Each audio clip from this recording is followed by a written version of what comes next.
はいどうもです。今日はですね、こちら夜光貝とソデイカっていう食材ですね。今日はですね、奄美群島水産振興協議会さんからこちらいただきました。なんと案件です。ついにマサルも行政から仕事が来る時代になりましたね。すごいよな。ありがたい限りですね。実は僕が住んでる沖縄の島って奄美群島の中にある島で、車のナンバーとかもね、奄美なんですよ。沖縄に住んでるのかなと思いきや、鹿児島にいます。はい。ということで早速観察していきましょうか。はい、こちらがソデイカですね。多分ね、8キロぐらいの個体で、今までね、マサルチャンネルで一度も扱ったことがなかったんですけども、奄美群島ではね、めちゃめちゃ取れるイカです。このイカがね、メインって言っても過言ではないぐらい取れますね。ちなみにこのイカ大きくなると大体20キロぐらいになるんですけど、結構ね、大型のイカです。で、そしてね、イカのね、面白いところはね、大体ね、寿命が1年とかなんですよ。なんで、これ、1歳ですよ。1歳いってるかわからんけどね。そう、イカってめちゃめちゃ成長速度が速くて、こんなに大きいのに全然生きてないんですね。夜光貝のちっちゃいんですけど、夜光貝の方がね、全然年齢上ですね。で、この夜光貝はですね、夜に光る貝と書いて夜光貝って読むんですけども、夜は別に光ることないです。平安時代とかにこの殻がね、螺鈿っていう装飾に利用されてたんですけど、それがね、屋久島とかからね、輸入されたみたいで、屋久島の屋久から薬貝ってきて、薬貝から夜光貝になったっていう説があります。もうこれはね、よく素潜りでね、俺が撮ってるやつでもありますね。で、今日はですね、こちらソデイカ、旗流し漁法っていうね、漁法で撮れてるんですけども、そちらの映像があるんでね、捕獲映像をまずご覧ください。はい、こちらがソデイカの水揚げです。これ分かりづらいんですけど、ソデイカの胴体ですね。釣れた時に鮮度保持のためにゲソと内臓がね、分けられるんですよ。で、見て分かるようにね、めちゃめちゃでかいです。胴体だけで大きいのと15キロぐらいするらしいです。ちなみに重すぎて人間の手じゃ持ち上がりません。もうここはクレーンで持ち上げていきます。そしてこのでかいコンテナに入れてですね、沖縄とか鹿児島にね、送られていきます。ちなみにソデイカの取り方なんですけども、こんな感じのでかい旗を流して、この仕掛けに食いついたイカを釣り上げていくような、旗流し漁法っていう漁法になります。で、この量なんですけども、1回ですごい数の仕掛けを投げて、それでかつ、深海から引き上げてくるんで、相当ハードな量みたいですね。そんな感じのソデイカを今日はさばいていきます。ということで今日は豪華な2匹をさばいていきましょう。はい、ということで早速さばいていこうと思うんですけども、水産課からね、パンフレットをいただいてるんで、このレシピを参考にして料理を作っていこうと思います。ちょっと見てみましょうかね。あった、ソデイカ。中華炒め。うわ、中華炒めとか作ったことないな。この中華炒めをね、挑戦してみましょう。で、夜光貝はどこだ？ありました、夜光貝。夜光貝はガーリックバター焼きですね。これもね、作ってみましょうか。で、ちなみにこのパンフレットね、概要欄の URL からね、見れるんで、興味ある人はぜひ見てみてください。はい、そしたらソデイカね、さばいていきましょうか。で、まずね、ここ、真ん中にね、切り込み入れていきます。で、ちなみにこのソデイカなんでね、動画に登場してきてないかと言いますと、もう漁師がね、船の上でね、内臓とゲソ外してきちゃうんですよ。うわ、意外と分厚いな。おー、肉厚やな、ほんまに。ここにね、真ん中骨が入ってます。これ骨ですね。硬いプラスチックみたいですね。で、この中に内臓が入ってます。でこの端っこについてるやつがね、これエラですね。エラ。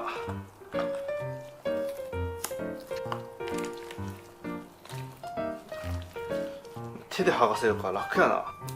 オッケー。これめちゃめちゃでかいですよね。これですよ。これでイカ飯作ったらどうなるんやろうね。50人前ぐらいできそう。よいしょ。ここがね、炭ですね。炭が入ってます。これ破ったらね、大変なことになります。で、この真ん中ら辺にね、肝がついてるんですけど、ちょっと見づらいですね。頭割りましょう。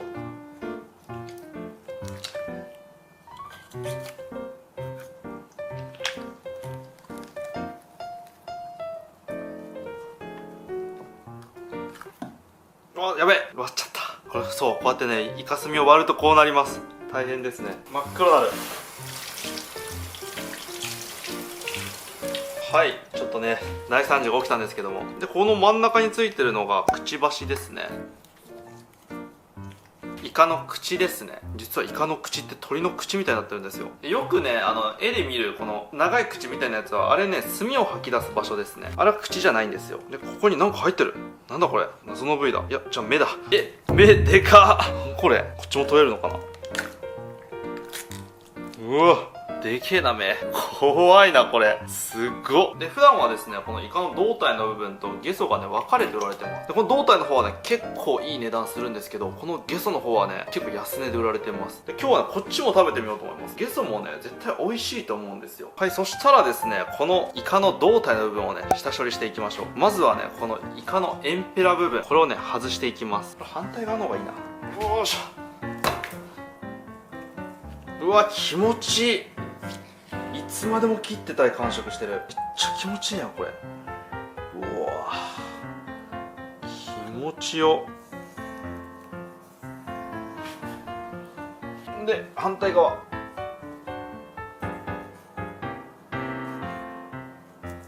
そしたら皮を剥いでいきましょうかね。ちょっと成形していきます。皮を剥ぐ前にこうちょっと切り落としていきましょう。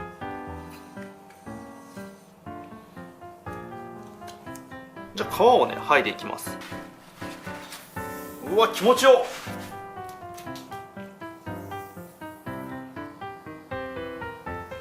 うわ気持ちよい。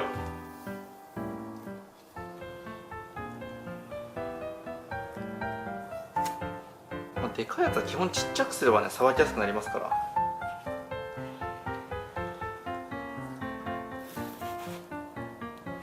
意外と硬い。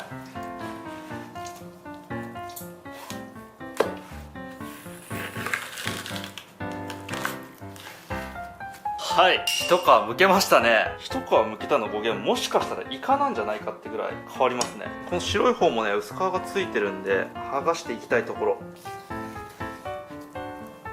うわこれ気持ちいいな。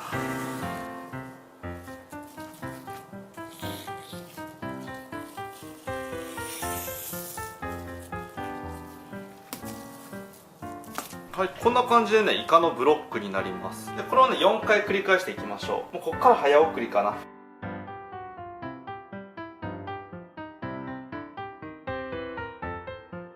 はい、それではイカの胴体のね皮引きが終わりました。で今日はそのまま食べるんですけど、ソデイカは冷凍した方が甘みが強くなるって言われてるんですよ。なんでこれをね1回で使える分ぐらいにカットしておきます。こうすればね次冷凍ですぐ使えますからね。もう食材の中では結構珍しいですね。冷凍して解凍したら味が落ちるものがね普通一般的なのに、イカに関してはね冷凍した方が美味しいみたい。取れたては逆にもう硬くて味がなくて美味しくないみたいなんですけど、ただねまだイカ釣りの漁具がないんでね、船の上でね本当の鮮度がいいイカをね食べることが今できないんでね、ちょっと確認したことはないんですけど、そのうちね船で巻き取り機買って自分でね釣り上げたいよね。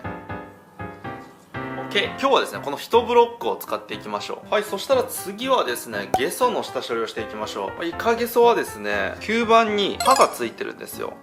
取れんな、鮮度が良いな。こんな感じで刃がついてるんですよ。口の中残るんでこれをね外していきます。でおそらくキッチンペーパーとかこうやるとね取れるはず。はい、取れますね。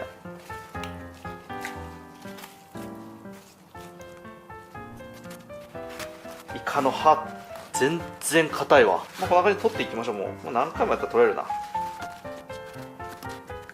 い、じゃああとは口につくと鬱陶しいんでこれ洗い流していきましょう。はい、そしたらこのゲソをですね切っていきましょう。なんかあの胴体にしては足がすごいちっちゃいですよね。どうやって泳いでるんだろう。水吐き出して泳いでるのか。そっか。でこれは腕足ですね。2本だけイカはね長い足があるんですよ。これでね獲物を取って食べます。でこの胴体とゲソの中間部分、ここもね軟骨があって多分美味しいと思うんですけど、どうなんでしょうね。はい、そしたらですねこれで下処理が完成ですね。あとは夜光貝を剥くだけ。はい、そしたらようやく登場しました夜光貝。こいつを剥いていこうかい。はい、言ってますけども、夜光貝はですねここに貝柱がついてるんでこれ切っていきます。はい、OK。こしたらね剥けます。で奥まだ貝柱がつながってるんでここを手で剥ぎ取ってあげます。これ剥ぎ取ってあげるとこれ出てくるんで、これはねまだねちっちゃい方なんですけど、これ大きいとね2キロぐらいになるんですよ。めちゃめちゃ大きいですよね。で中身はこんな感じ。夜光貝はねそんな肝がね美味しくないので取ります。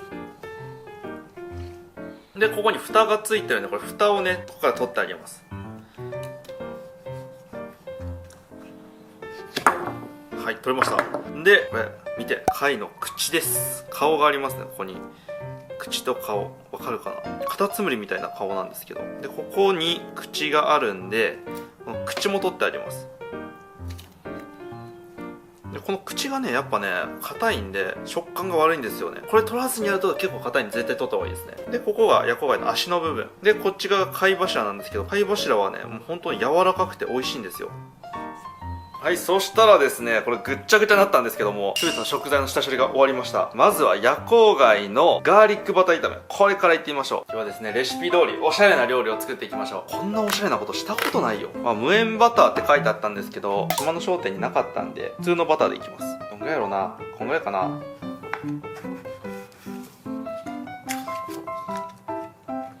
俺が料理ちゃんと覚えたらもう無敵じゃない？自分で食材調達して自分で全ての料理までできるって自分で言ってしまうけど、ちょっと料理勉強しようかな。これニンニクですね。でニンニクと玉ねぎをみじん切りにしていくみたいですね。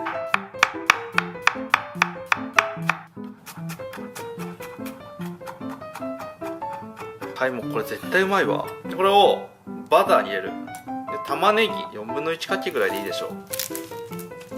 3分の1でいいんじゃない？なんなら違う、5分の1かこれ。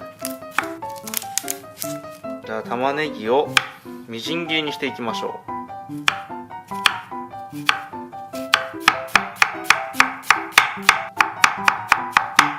う。よし OK。 ここに最後おしゃれポイント、イタリアンパセリって書いてあった。イタリアンパセリ入れて、これを混ぜていきます。手で混ぜようか。混ざんないな。で無塩バターの場合はここに塩を入れるみたいなんですけども、今回有塩なんでどうしましょうと悩んでいます。一旦なしで味が薄かったらかけましょうかね。はい、そしたらソースを作り終わったんでヤコウガイ切っていきましょう。でヤコウガイの足はですね結構ね硬めの食感なんで、そんな大きく切らない方がいいと思います。このヤコウガイまたうまいんですよね。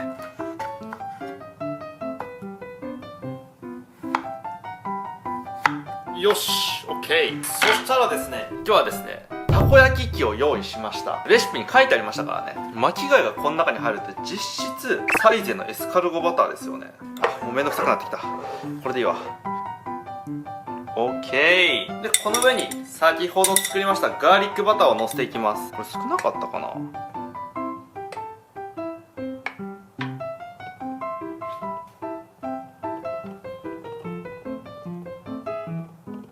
はい、それでは完成しました。これ食べるときにね火入れて食べましょう。はい、そしたら次ソデイカの中華炒め作っていきましょう。ソデイカのこの部分、ここですね、このエンペラの端っこの部分が軟骨になってるんで、多分ねここの食感がめっちゃいいはずなんで、これこうして軟骨があるところをメインで使っていきましょう。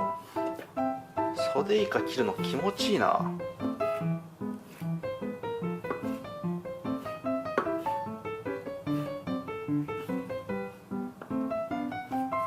いいね、絶対うまいわ。ソデイカをこっちに入れましょうね。でゲソも一口サイズに切っていきましょう。この付け根の部分から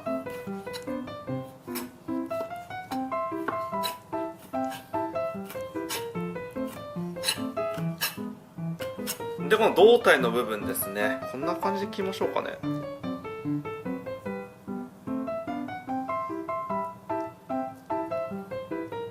ソデイカはねそんなにね硬くないイカなんで、ちょっと大きめでもいいと思います。こんなもんでね OK。 はい、そしたらスープを作っていきましょう。用意するのは鶏ガラスープ、胡椒、味の素、塩です。じゃあ作っていきましょう。塩で味の素で鶏ガラスープで、最後ブラックペッパーで、ここに水を入れていきます。で具材はチンゲン菜とイカですね。OK。 はい、そしたら炒めていきましょう。まずごま油、茶化で、ここにイカを入れていきます。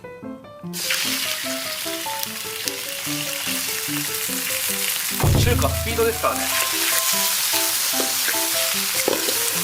でここにチンゲン菜です。そしたらこれ先ほど作ったスープを入れていきます。最後醤油を少し入れます。で味が整ったら片栗粉、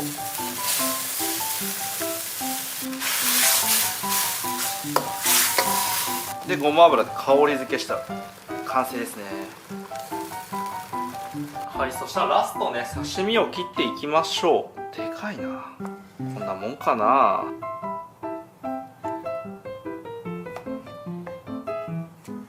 ここまでやるとね、だいぶ食べ物に見えてきますよね。この状態だとね、どうしてもゼリーかなみたいな感じなんですけどね。そしたらこれをのせていきましょう。ソデイカ綺麗ですよね。じゃあ夜光貝の貝柱もねのせていきましょう。ビラビラの部分はね食感が変わってくるんで取り除いていきましょう。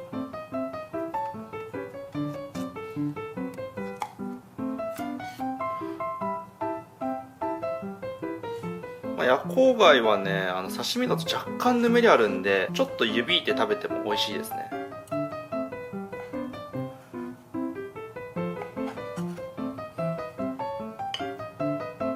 はい、そしたら完成です。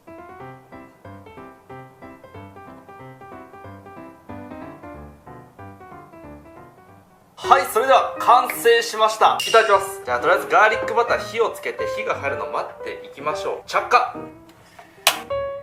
で、待ってる間にですね、ちょっと一つお話を。今年のですね、11月11日から12月18日までですね、奄美群島で姉妹魚グルメフェスタというものをやっております。奄美群島内のこういうね、水産物を使った飲食店でね、いろんな島ならではのね、料理を食べれるイベントをやっております。詳細に関しましては、概要欄に Web のね、URL 貼ってるんでね、そちらから確認してみてください。奄美群島にはですね、沖永良部島含め、与論島とか徳之島とかね、奄美大島とか、いろいろ島があるんでね、ぜひこの機会にね来てみてください。ということで、ちょっとこれ実はめっちゃ言い直ししてるんで火が入ってきてしまいましたということで、これめっちゃ楽しみなんやけど食べよう。めっちゃいい香りする。いただきます。これめっちゃうまいわこれうまいな、すごいわ。これメニュー開発した人すげえな。感心しました。夜光貝ってね、結構ね火を入れなさすぎても硬いし、火を入れすぎても硬いし、火を入れてちょうどいい硬さになってても時間経つとめっちゃ硬くなるんですよ。これちょうどいいタイミングで食える一番ベストのタイミング。夜光貝自体はちょっと薄めな味なんで、このがっつりニンニクの効いた感じの味付けめちゃめちゃ合いますね。感服しました。別に案件だからって言って褒めることはないですけど、これ普通にうまいわ。これが商品化しよう。逆にこれは最高です。次ね、イカの中華炒めいきましょう。いただきます。いいね。これに関してはね、みんながよく知ってる味だと思う。100円寿司とかで使われてたりすることのあるイカなんですよ。もうね、皆さんが想像するようなザ・イカって味しますね。これがさ、あんなどでかいイカからできてるって知ったらまたこれの見方が変わってくるよね。じゃあ軟骨部分もいってみましょう。軟骨部分、軟骨は軟骨でうまいな。ちょっと俺はね、軟骨の方が好きかもしれん。結構ね柔らかめなイカなんでコリコリしてるって感じじゃないんですけど、軟骨部分はねコリコリしてて食感があっていいですね。ゲソも食べてみよう。ゲソも普通に美味しいけどね。他のイカよりは若干味がさっぱりしてる。はい、じゃあ次は刺身いきましょう。味が薄いね刺身から食べるのが定石とね、昔居酒屋の店長からね聞いたんですけども、口がバカになって分かんなくなるからね。でもちょっとこれ待ちきれんかったね。じゃあ刺身いきましょう。これはね島の定番中の定番の味ですね。うわ出た。凍らしてなくても普通に甘さあるんですね。初めて凍らしてないやつ食べた。なんなら凍らしてない方が食感が良くて好きかもな。これね、島の居酒屋で刺身の盛り合わせ頼んだら 100% 出てくるんですよ。ほぼ100だね。冷凍して年中持つんでね。ソデイカの刺身とキハダマグロの刺身の盛り合わせはね大体これが入ってる。めっちゃ食べ慣れた味だな。改めて食レポするとね、ガツンとした味っていうよりはちょっとさっぱり系のね味ですね。でちょっとそんなにね食感がグッとしてるっていうよりやっぱねちょっとねっとりしてる感じね。で夜光貝のね貝柱、これもねいただきましょう。これもねもう食べ慣れた味ですよ。もうねいただきます。いつ食ってもうまいなこれは。貝柱に関してはねちょっとホタテの貝柱っぽい味がするんですね。でホタテの貝柱よりはちょっと磯の香りがするかな。うまいですね。いやでもねこれねガーリックバター炒めがとんでもなくうまいから全部ガーリックバター炒めにした方がいいかも。でも刺身もうまいな。はい、それではごちそうさまでした。いやーこの沖永良部島に21歳の時に移住してきて今24歳なんですけども、まあなんかこんないきなりね鹿児島に移住してきて、まあ、この中に行政の人からもね仕事いただけるってね本当にねありがたい話ですよね。本当にファンのみんなのねおかげだと思います。ありがとうございます。いつも見てくれて、ということで今日はですね奄美群島水産振興協議会さんからですねお仕事いただいたんですけども、まあ、僕もね沖永良部島を盛り上げていこうとねいろいろやってるんですけども、そんな感じでですね奄美群島内の水産事業者でね集まっていろいろね活動してる、一緒むネットワークっていうのがあるんですけども、概要欄にですそのインスタグラムの URL を貼っときました。そして各自治体でですね漁業体験をしてそれで取れた魚を食べるブルーツーリズムをやっております。ちなみにキハダマグロも釣れるみたいです。ブルーツーリズムの詳しい内容については概要欄の URL から見れますのでぜひご覧になってみてください。であとですね先ほど紹介した11月11日から12月18日まで行われている島湯グルメフェスタの URL も概要欄に貼っております。今回のね料理しっかりしたレシピが気になる人はねそのレシピも概要欄に貼っております。ぜひぜひチェックしてみてください。ということでですね最後までご視聴いただきありがとうございました。それでは。